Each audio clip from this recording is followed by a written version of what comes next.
Hi, I'm Bill Kauffman. Thanks to Howard Owens, the poetry impresario of Batavia, for sponsoring this once again. And read something by Wendell the Kentucky poet, farmer, novelist, essayist. The title is To a Siberian Woodsman, after looking at some pictures in a magazine.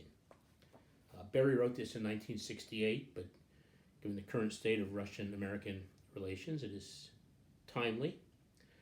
It's a bit of a long poem. It's about 2.5 pages, so sit back, crack open a beer. Here we go. To a Siberian Woodsman, after looking at some pictures in a magazine. You lean at ease in your warm house at night after supper, listening to your daughter play the accordion.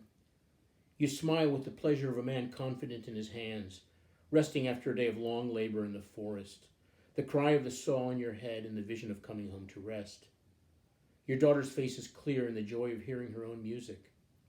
Her fingers live on the keys like people familiar with the land they were born in. You sit at the dinner table late into the night with your son, tying the bright flies that will lead you along the forest streams. Over you, as your hands work, is the dream of the still pools.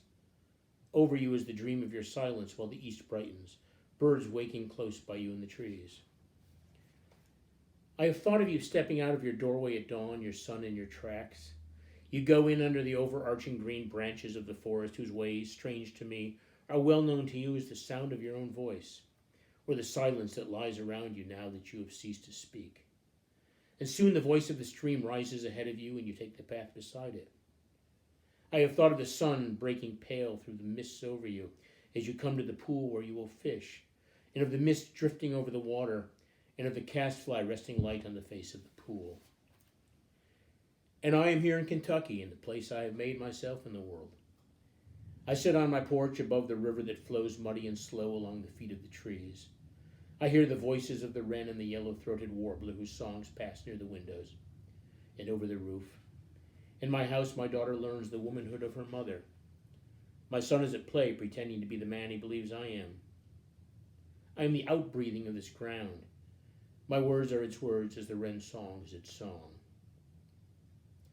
Who has invented our enmity? Who has prescribed us hatred of each other? Who has armed us against each other with the death of the world? Who has appointed me such anger that I should desire the burning of your house or the destruction of your children?